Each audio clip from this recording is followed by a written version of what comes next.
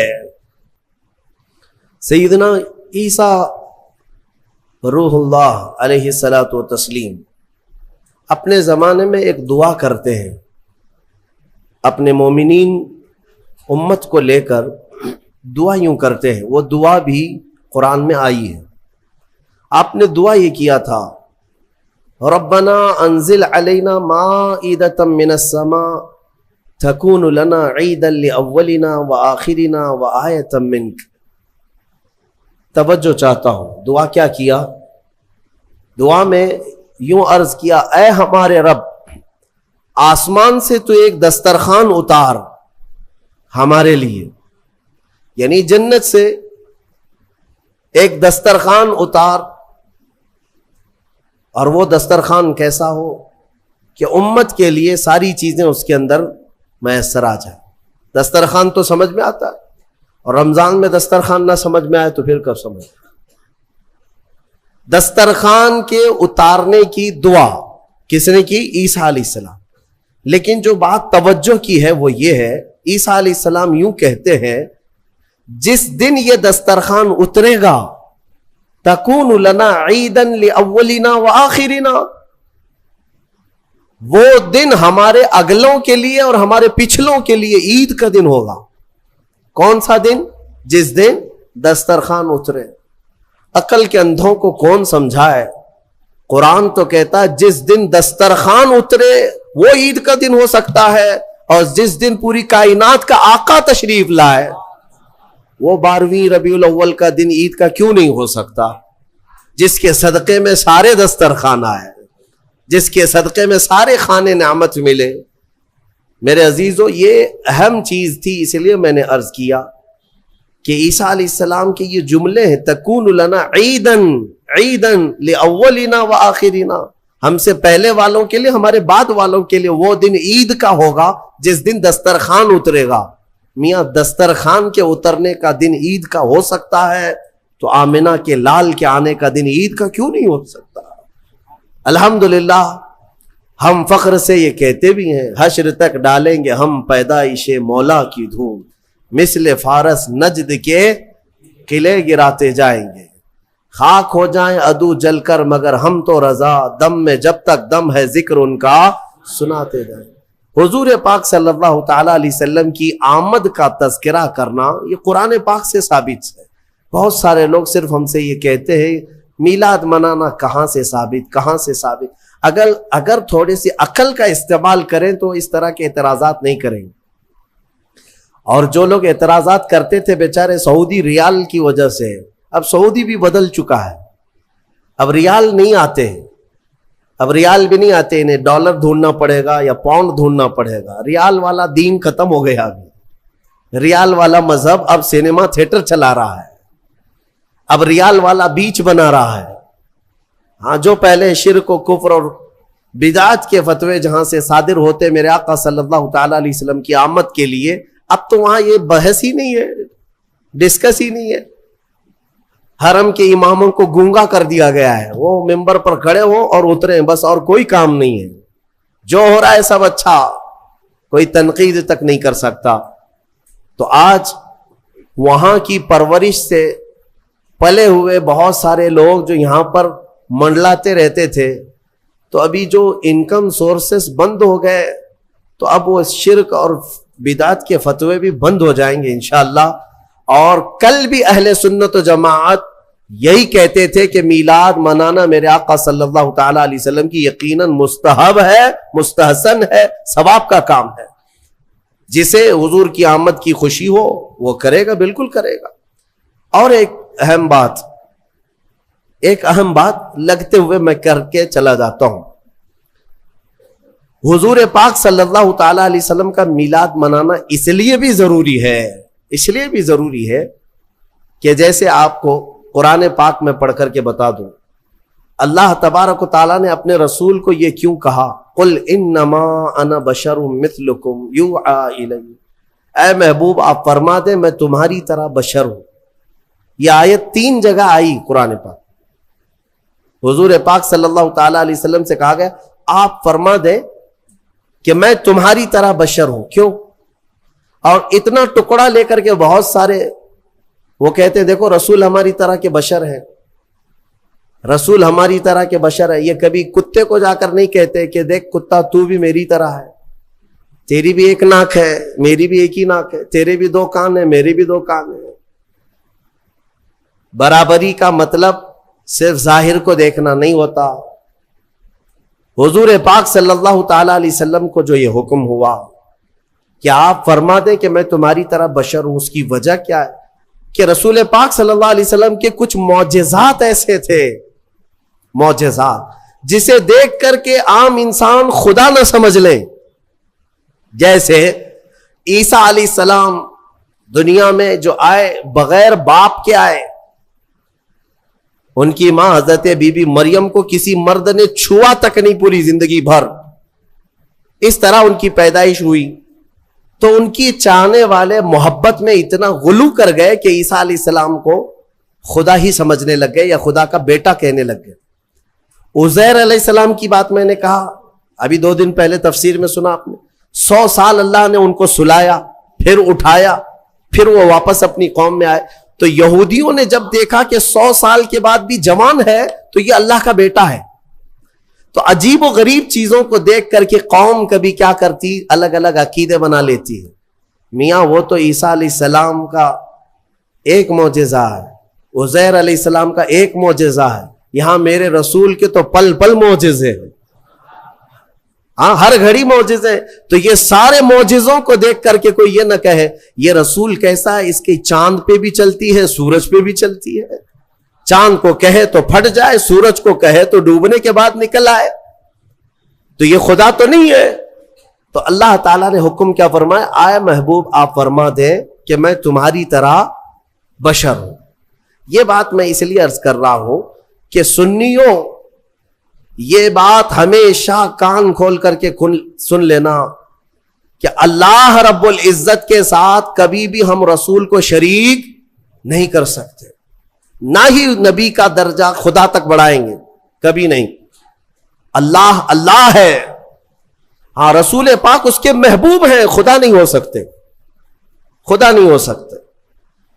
یہ بات ہمیشہ یاد رکھنا. اور جو لوگ تم کو یہ الزام لگاتے ہیں کہ تم نبی کو خدا کے برابر کہتے ہو، خدا کے برابر تم نبی کو بنا لیتے ہو، یعنی جیسے اللہ کو مانتے ہو ویسے رسول کو بھی مانتے ہو، دونوں کو برابر مانتے ہو، ان کے لیے یہ جواب ہے کہ ہم میلاد مناتے ہیں. کیوں؟ میلاد اس کی منائی جاتی ہے جو پیدا ہوتا ہے، اور رسول پیدا ہوئے. خدا کی کبھی میلاد منائی؟ کیوں؟ خدا کبھی پیدا نہیں ہوا. لم یلد ولم یولد ہمارا عقیدہ ہے، نہ وہ پیدا ہوا ہے کسی سے اور نہ اس سے کوئی پیدا ہوگا.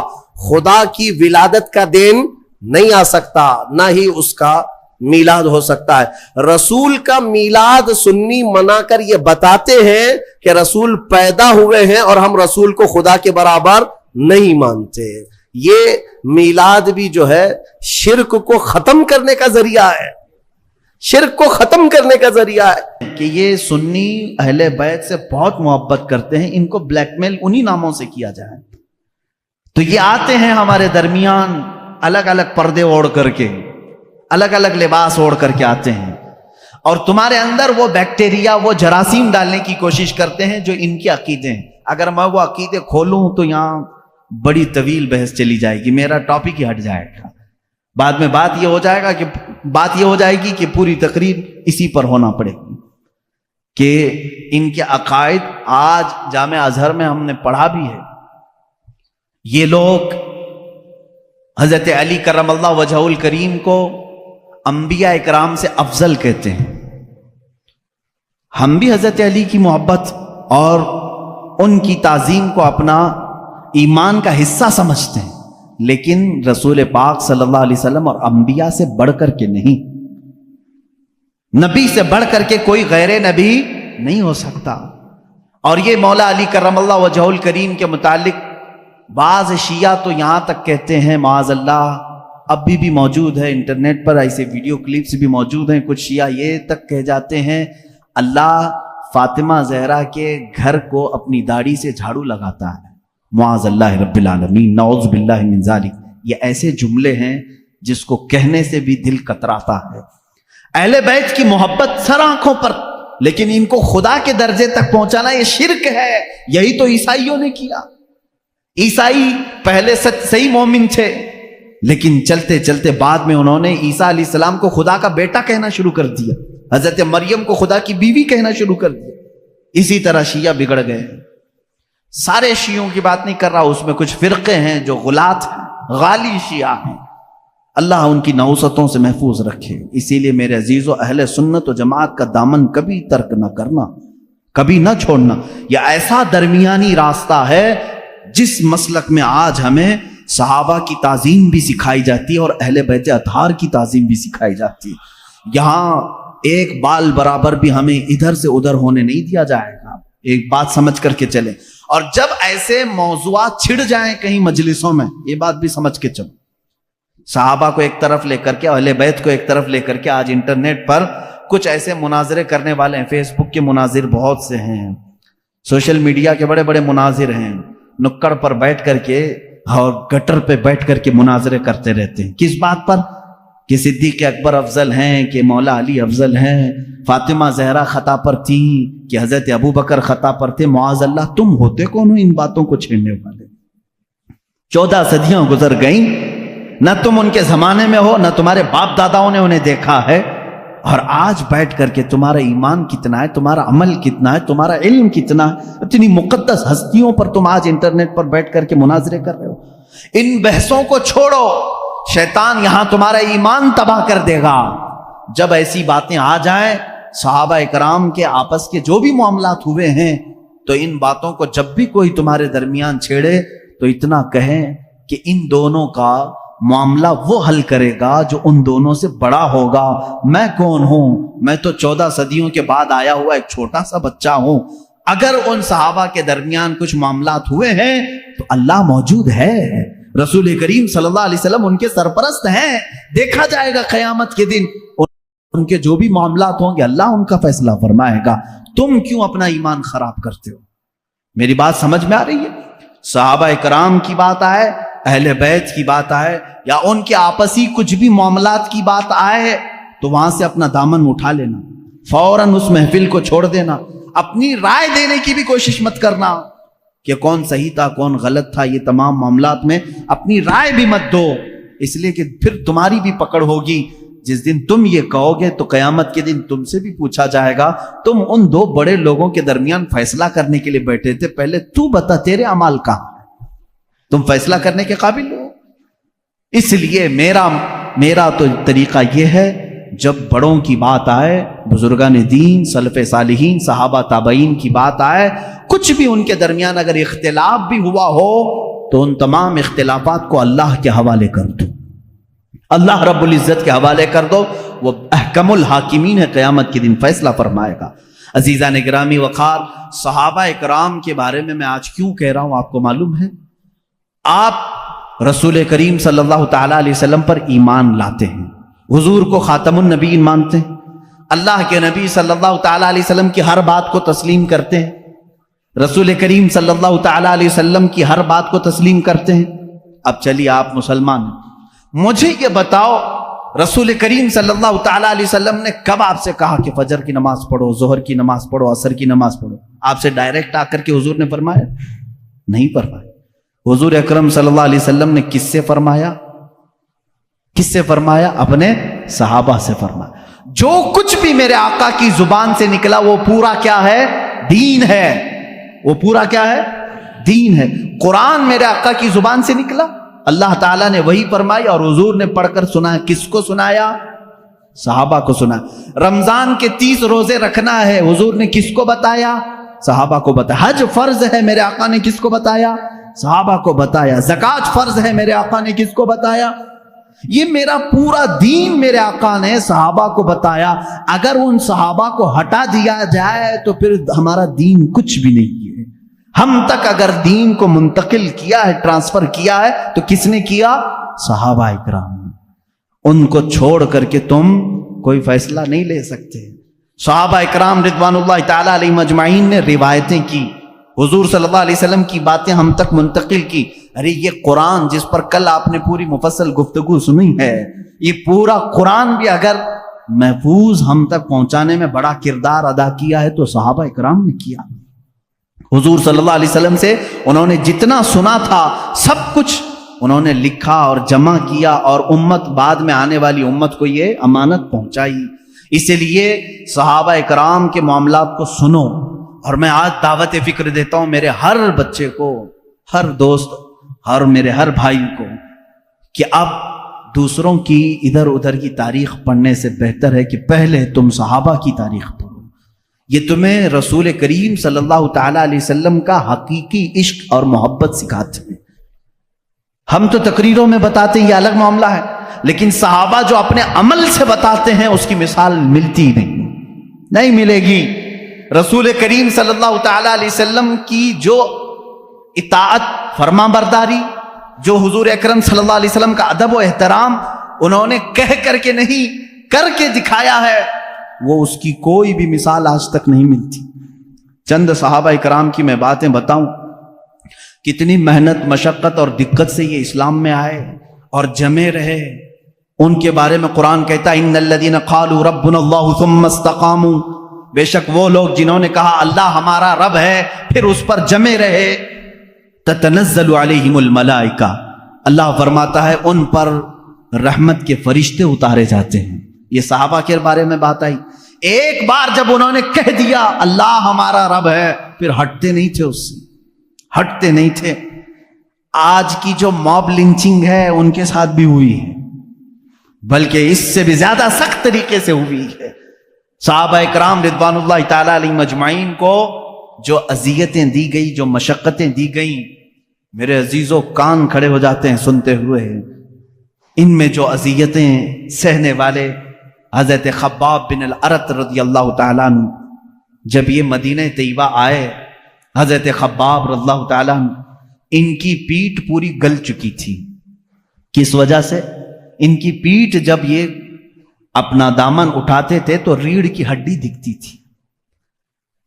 ان سے صحابہ نے پوچھا تم نے جبہ اٹھایا، یہ ریڑھ کی ہڈی تک کا گوشت کہاں گیا؟ کہتے کہ جب میں ایمان لایا تھا مکہ میں، یہ کفار مکہ مجھے پکڑ کر کے انگار کے کوئلوں پر لٹاتے تھے اور پھر میرے سینے پر پیر رکھ کر کھڑے ہو جاتے تھے. نیچے سے کوئلے میری چربی سے پگھل جاتے تھے تو پھر ان انگاروں کو دھکایا جاتا تھا. حضرت عمر فاروق رضی اللہ تعالیٰ عنہ کی آنکھیں بھیگ گئیں. کہنے لگے اے خباب، تم اور بلال دونوں نے یہ تکلیفیں اٹھائی ہیں. بلال حبشی کے ساتھ بھی یہی ہوتا تھا. حضرت خباب نے کہا بلال حبشی کو تو آزاد کرانے کے لیے ابو بکر صدیق آئے تھے، لیکن مجھے تو آزاد کرانے والا کوئی بھی نہیں تھا. حضرت خباب رضی اللہ تعالیٰ عنہ کو مسلسل 3 سال تک جلایا گیا ہے. 3 سال تک جلایا گیا. پکڑے جاتے تھے، بار بار پکڑتے تھے، ان کو جلاتے تھے. حضرت بلال حبشی رضی اللہ تعالیٰ عنہ کا ایمان تو دیکھیں. ان کا آقا امیہ تھا، صرف اس بات پر کہ یہ رسول کریم صلی اللہ علیہ وسلم پر ایمان لائے. اچھا، جو سب سے پہلے 6 لوگ اسلام لائے، سب سے پہلے جو 6 لوگ اسلام لائے، ان میں سے ایک نام حضرت بلال حبشی کا ہے. سٹارٹنگ بالکل، جس میں حضرت ابو بکر صدیق رضی اللہ تعالیٰ عنہ، حضرت علی کرم اللہ وجہہ الکریم، سیدہ خدیجہ الکبریٰ رضی اللہ تعالیٰ عنہ، حضرت زید رضی اللہ تعالیٰ عنہ، حضرت بلال حبشی رضی اللہ تعالیٰ عنہ، ان کے نام آتے ہیں. یہ وہ لوگ ہیں جو سب سے پہلے ایمان لانے والوں میں سے. حضرت بلال کو ان کا آقا پکڑتا تھا اور وہ کہتا تھا کیا میں تیرا رب نہیں ہوں؟ حضرت بلال کہتے تھے نا، ربنا اللہ، ہمارا رب تو اللہ ہے، تو رب ہو ہی نہیں سکتا. اس کے غلام تھے وہ، اس وقت غلامی کا دور تھا. آقا جو کہے غلام کو ماننا پڑتا تھا. وہ اپنے 2 بدماش بیٹوں کے ہاتھ میں دے دیتا تھا. حضرت بلال رضی اللہ تعالیٰ عنہ کو ایک بڑے ڈرم میں وہ ڈال کر کے دن بھر اس کا ڈھکنا بند کر کے رکھتے تھے. بڑے سے ڈرم میں ڈال کر کے اس کا ڈھکن بند کر کے رکھتے تھے. شام کو کھولتے تھے بغیر کھانا پانی دیے ہوئے، پھر ان کو مارتے تھے مسلسل.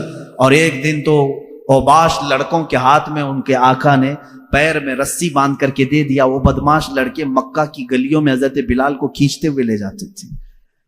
اور وہ مکہ کی تپتی ہوئی گلیاں جب دھوپ چلچلاتی رہتی تھی، اس میں حضرت بلال کو ننگی پیٹ وہ کھینچتے ہوئے لے جاتے تھے اور مکہ والے یہ منظر دیکھنے کو جمع ہوتے تھے تو سارے لوگ آتے تھے تو حضرت بلال مسکرا کر کہتے تھے اے مکہ والو اللہ ایک ہے، اللہ ایک ہے۔ یہ اس زمانے میں کہہ رہے تھے جب ہر جگہ بتوں کی پوجا تھی۔ مکہ میں خانہ کعبہ کے اندر بت رکھے گئے تھے، خانہ کعبہ کے اندر بت تھے، ان کے درمیان بلال حبشی اعلان کر رہے تھے اے میرے عزیزو، ان کے ایمان کو ہم میں سے کون پہنچ سکتا ہے؟ آج ہم پر تھوڑی سی آفت بھی نہیں ٹوٹی کہ لوگ اپنا اسلام چھپانا شروع کر دیے۔ آج لوگ مصلحت کی بات کرنے لگ گئے۔ زمانہ ایسا ہے مولانا، اب تو سوچ سمجھ کے چلنا پڑتا ہے۔ میرے بھائی اب کی بات کر رہے ہو، کیا بلال حبشی کا زمانہ اچھا تھا؟ وہ زمانہ کتنا خطرناک تھا، کیا وہ زمانہ آج ہے تمہارے ساتھ؟ لوگ آج ہم سے کہتے ہیں نہیں اب ویسا نہیں چلے گا، اب تھوڑا سا زمانہ بدل گیا۔ اب زمانہ بدلا نہیں، یہ اللہ کا شکر ادا کرو کہ اب بھی اللہ نے تمہیں سجدوں کی اجازت دی ہے، یہ مہلت رکھی ہے، آزادی ہے آج بھی، پھر بھی تم مصلحت کی بات کرتے ہو۔ نہیں، سب کو راضی کرنے کے لیے اس بلال حبشی کو قیامت کے دن تمہیں منہ دکھانا ہوگا جو سارے بتوں کے بیچ میں کھڑے ہو کر کے کہتے تھے ربنا اللہ، ہمارا رب اللہ ہے، اللہ احد اللہ احد، اللہ ایک ہے، اللہ ایک ہے۔ انہیں مارا جاتا تھا، اتنا مارا گیا حضرت بلال حبشی رضی اللہ تعالیٰ عنہ کو کہ پورے جسم میں اس کے داغ تھے، پورے جسم میں داغ تھے۔ اور ایک صحابی حضرت یاسر رضی اللہ تعالیٰ عنہ، یہ تو یمن سے چلے تھے اپنے گمشدہ بھائی کو ڈھونڈنے کے لیے، یہ آئے مکہ میں بھائی کو ڈھونڈنے کے لیے آئے تھے، ان کا ایک بھائی گم ہو گیا تھا، لیکن جب رسول کریم صلی اللہ علیہ وسلم کو دیکھے تو واپس نہ جانے کی بات کر کے وہیں ٹھہر گئے۔ وہ یمن کے رہنے والے تھے، کہا کہ اب اس زمین کو چھوڑ کر نہیں جاؤں گا، کہ اس لیے کہ اس چہرے کو دیکھنے میں آنکھوں کا ایک سکون ہی الگ ہے۔ وہ اپنے گمشدہ بھائی کو ڈھونڈنے کے لیے آئے تھے۔ حضرت یاسر رضی اللہ تعالیٰ ایمان لائے اور وہیں پر ان کا نکاح ہوا حضرت سمیہ سے۔ حضرت سمیہ ان کے نکاح میں آئی، ان دونوں کے نکاح کے بعد ان کے بیٹے پیدا ہوئے عمار رضی اللہ تعالیٰ عنہ۔ یہ پورا ایک خاندان، ایک فیملی کو بتا رہا ہوں میں، یاسر، سمیہ اور عمار، یہ تینوں ایک گھرانہ ایسا ہے، محبت رسول صلی اللہ علیہ وسلم میں ایک دن بھی ان کو چھوڑا نہیں گیا، ایک دن بھی نہیں چھوڑا گیا۔ یہ مکہ کے ابتدائی حالات میں بتا رہا ہوں آپ کو، جب حضور اکرم صلی اللہ علیہ وسلم کے صحابہ میں صرف 40 صحابہ بھی ابھی نہیں تھے، اور سخت ترین اذیتیں کفار دیتے تھے، جہاں کسی کو پاتے اور خبر ہو جاتی کہ یہ محمد صلی اللہ علیہ وسلم کے دین پر آ گیا ہے، اس کے ساتھ بہت برا سلوک کرتے تھے۔ حضرت سمیہ کو ابو جہل نے ایک بار پکڑا اور گھوڑے کے پیروں سے باندھ دیا۔ کیسے؟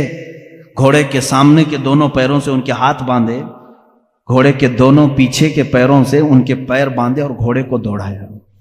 جب گھوڑا دوڑتا تھا تو ان کی ہڈیاں سرکتی تھیں، ایک ایک ہڈی ٹوٹتی چلی گئی۔ اس وقت پورے مجمع میں لوگ تماشا دیکھنے کے لیے کھڑے رہتے تھے۔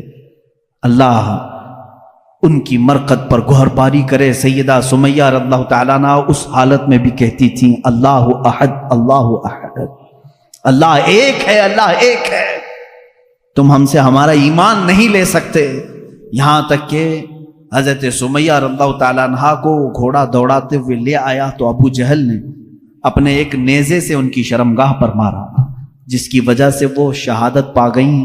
اسلام میں سب سے پہلی شہیدہ حضرت سیدہ سمیہ رضی اللہ تعالیٰ عنہ، سیدہ سمیہ، جن کو صرف اس بات پر شہید کر دیا گیا کہ وہ ایمان لائی تھی۔ اور جانتے ہیں آپ، حضرت سمیہ رضی اللہ تعالیٰ عنہ گھر گھر جاتی تھیں، عورتوں کو قرآن پڑھاتی بھی تھیں، لیکن انہوں نے یہ کام ترک نہیں کیا آخری وقت تک۔ انہیں مارا گیا، پیٹا گیا، آخر میں شہید بھی کر دیا گیا۔ یہ دکھ برداشت نہیں ہو سکا۔ حضرت یاسر جو ان کے شوہر تھے، وہ اسی دکھ میں تھے کہ میں یمن سے آیا تھا یا نکاح کیا، میری بیوی کو میرے آنکھوں کے سامنے مارا ہے۔ حضرت یاسر رضی اللہ تعالیٰ عنہ حضور صلی اللہ تعالیٰ علیہ وسلم کے پاس آئے، کہنے لگے آقا کیا کریں، غم برداشت نہیں ہوتا۔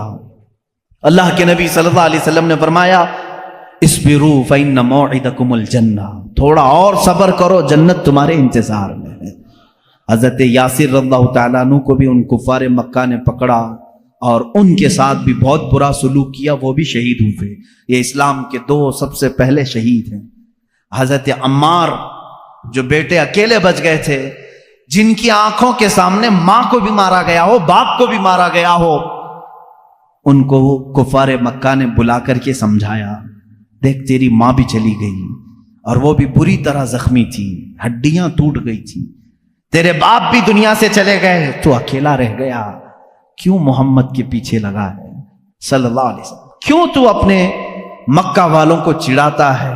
چھوڑ دے اس دین کو، اس میں امن ہے، خیر ہے، ہم سارا مال تجھے دیتے ہیں اور تجارت میں تجھے ماہر بناتے ہیں۔ حضرت عمار نے کہا پہلے اگر بولتے تو ہو سکتا ہے کہ سوچا جاتا، میں اگر اپنے باپ اور اپنی ماں کے دین کو چھوڑوں تو غدار بیٹا کہلاؤں گا۔ مجھ سے یہ کیسے ممکن ہے کہ میں نے اپنے آنکھوں کے سامنے دیکھا کہ میرے باپ نے جاتے جاتے مجھے یہ وصیت کی ہے کہ مر جانا تو ایمان پر مرنا، میری ماں نے مجھے یہ سبق دیا ہے، موت آئے تو تجھے عشق رسول میں آئے، مجھ سے تم میرا ایمان نہیں لے سکتے۔ کافروں نے وہی کیا جو حضرت بلال کے ساتھ کرتے، بیچ راستے میں آگ جلائی اور اس پر حضرت عمار کو لٹا دیا، ان کی پیٹھ جلنے لگی، پیروں تک آگ لگی تھی، وہ رونے لگے۔ اسی اسنا میں میرے آقا صلی اللہ علیہ وسلم کا وہاں سے گزر ہو رہا تھا، حضور اکرم صلی اللہ تعالی علیہ وسلم سے دیکھا نہ گیا۔ حضرت عمار نے پکار کر کے کہا یا رسول اللہ صلی اللہ علیہ وسلم، دیکھیں ان صحابہ کی محبت کو، ہم میں سے کوئی پہنچ سکتا ہے ان کی مقام کو؟ کیا کہتے ہیں جانتے ہیں حضرت عمار؟ آگ پر لیٹے ہوئے ہیں، کفار مکہ وہاں پر انہیں ظلم و اذیت دے رہے ہیں، اس وقت رسول پاک صلی اللہ علیہ وسلم کا گزر ہو رہا تھا، صرف اتنا کہا آقا اگر آپ اپنے عمار سے راضی ہیں تو میرے سامنے یہ آگ کچھ بھی نہیں، اگر آپ راضی ہیں تو میرے لیے آگ کی گرمی کچھ بھی نہیں ہے۔ اس مقام پر بھی وہ یہ کہہ رہے ہیں، یہ نہیں کہا جل گیا ہائے ہائے مجھے بچا لیں، کہہ رہے ہیں یا رسول اللہ اگر آپ راضی ہیں مجھ سے تو پھر یہ آگ کی تپش بھی میرے لیے کچھ نہیں ہے۔ اللہ کے نبی صلی اللہ علیہ وسلم نے کیا پڑھا جانتے ہیں؟ اس وقت کہا یا نارو کونی بردن و سلامن علی عمار ابن یاسر۔ یہ آیت تو حضرت ابراہیم علیہ السلام کے لیے قرآن میں آئی ہے۔ میرے آقا صلی اللہ علیہ وسلم نے فرمایا اے آگ ٹھنڈی ہو جا عمار بن یاسر پر۔ حضرت عمار کہتے ہیں پھر ہجرت کرنے تک ہر ہفتے مکہ کے کفار مجھے آگ میں رکھتے، لیکن ہر بار آگ میرے لیے ٹھنڈی ہی ہوتی تھی، مجھے گرمی لگی ہی نہیں کبھی۔ حضرت عمار رضی اللہ تعالیٰ عنہ ان صحابہ میں سے جنہوں نے اسلام کے راستے پر اذیتیں اٹھائی مگر دامن رسول کبھی ترک نہیں کیا۔ عزیزان گرامی، ان صحابہ میں ایک لمبی فہرست ہے۔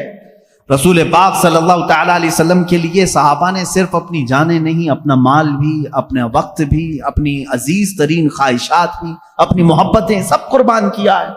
کون سی چیز ہے جو انہوں نے نہیں چھوڑا؟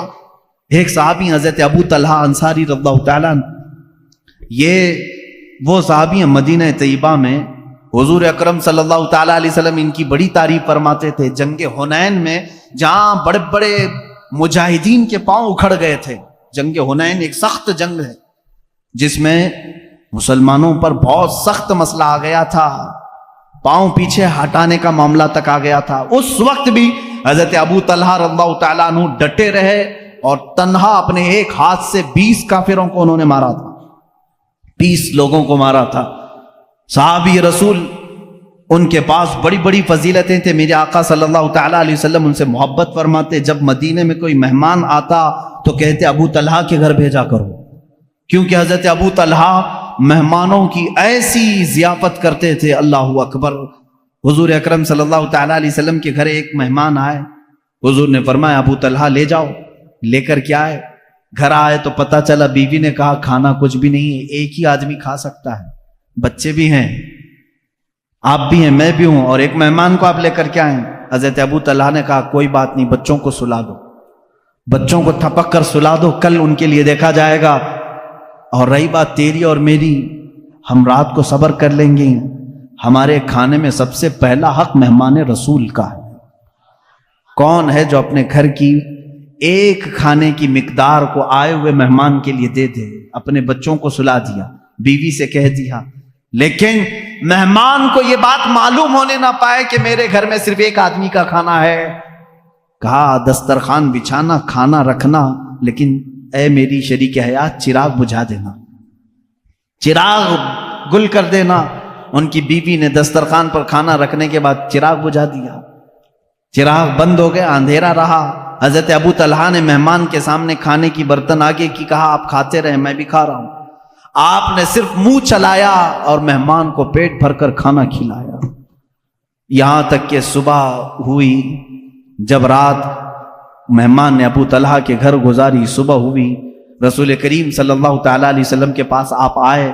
میرے آقا صلی اللہ تعالیٰ علیہ وسلم نے مسکرایا اور ان کا استقبال کیا۔ ابھی کچھ بات ہوئی نہیں، حضور اکرم صلی اللہ علیہ وسلم نے فرمایا ابو طلحہ جبرائیل آئے تھے کل رات، تمہارے گھر جو ہوا مجھے بتا کر گئے کہ اللہ تبارک و تعالیٰ نے تمہارے لیے جنتی دسترخوان بچھایا ہے جو اپنے حبیب کے مہمان کو اپنے گھر میں ذرا وقت کے لیے شرمندہ ہونے نہیں دیتا۔